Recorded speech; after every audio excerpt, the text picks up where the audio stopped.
तो hello everyone, आप सभी का स्वागत है भाई ट्रेडर रिक्शा वाले मेरे इस यूट्यूब चैनल पे। ठीक है, तो आज हम लोग बात करने वाले हैं कि भाई 90% ट्रेडर सेबी कहता है, security exchange of board of India SEBI कहता है कि 90% ट्रेडर्स ऑप्शन ट्रेडिंग में लॉस में है और 10% खाली प्रॉफिटेबल ट्रेडर है यहाँ पे। ठीक है, तो पांच उसके पांच बड़े ऐसे रीजन है, हम जानने वाले कि ऐसे क्या रीजन है।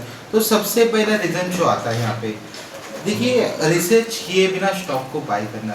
देखिए आप उस जो भी आप शेयर्स बाय कर रहे हो लॉन्ग टर्म या शॉर्ट टर्म के लिए हो, आप उसके ऊपर रिसर्च ही नहीं करते हो यहाँ पे, है क्या नहीं।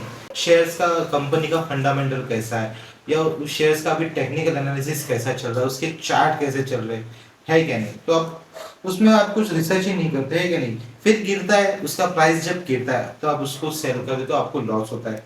सेकेंड होता है भाई, आप आपके कैपिटल को मैनेज नहीं कर रहे हो यहाँ पे, है क्या नहीं। आप आपके कैपिटल को मैनेज नहीं कर पा रहे हो, पूरा पैसा आप एक ही स्टॉक में लगा दे रहे हो भाई। देखिए यहाँ पे रिस्क मैनेजमेंट के साथ में मनी मैनेजमेंट का भी होना बहुत जरूरी है। देखिए हर एक टॉपिक के ऊपर हम डिटेल्स में बात करने वाले भाई। देखो मैं चाहता हूँ कि हर एक टॉपिक आपको बड़े आसानी से समझ में आए। मेरा चैनल का एक ही मोटिव है यहाँ पे कि हर जो शेयर मार्केट का एक छोटा छोटा टॉपिक क्यों ना हो भाई, आप सभी को एकदम आसान भाषा में समझ में आना चाहिए। तो कैसा होता है, सारा पैसा एक ही स्टॉक में डालना है। यहाँ पे आप आपके मनी को बिल्कुल मैनेज नहीं कर रहे हो, मनी मैनेजमेंट कुछ नहीं कर रहे हो भाई।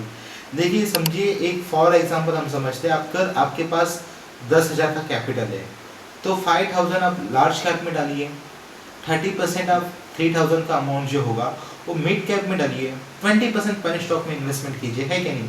देखिए मैं अपनी राय बता रहा हूँ, लेकिन आप सेबी कहता आप अपने रिस्क के ऊपर, ठीक है, आप जब तक अच्छे से एनालिसिस ना करो तब तक इन्वेस्टमेंट बिल्कुल नहीं करना भाई, है क्या नहीं।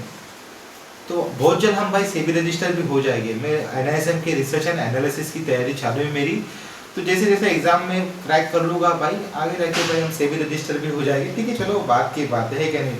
तो 2 पॉइंट तो मैंने आपको समझा दिए यहाँ तक, है क्या नहीं। तो हम तीसरा पॉइंट को समझते हैं, स्टॉप लॉस एसएल।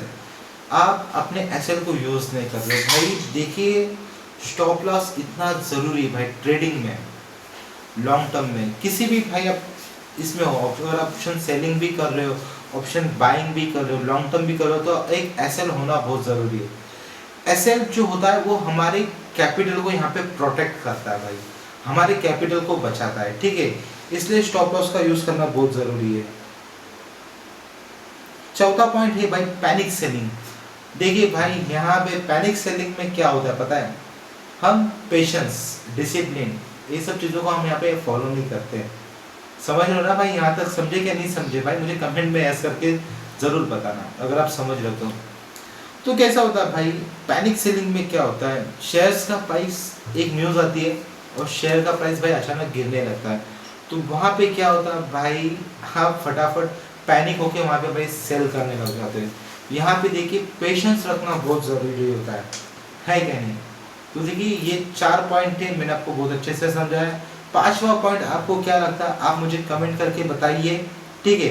वीडियो अच्छा लगे तो वीडियो को लाइक करना, चैनल को भाई सब्सक्राइब करके जरूर जाना। और आपके पास अगर आपका डीमेट अकाउंट नहीं है तो भाई मेरे डिस्क्रिप्शन में लिंक दिया है, उसको क्लिक करके आप डीमेट अकाउंट ओपन कीजिए। और भाई मेरे इंस्टाग्राम चैनल को भी फॉलो जरूर कर लेना भाई, उसका भी लिंक मैंने डिस्क्रिप्शन में दिया है।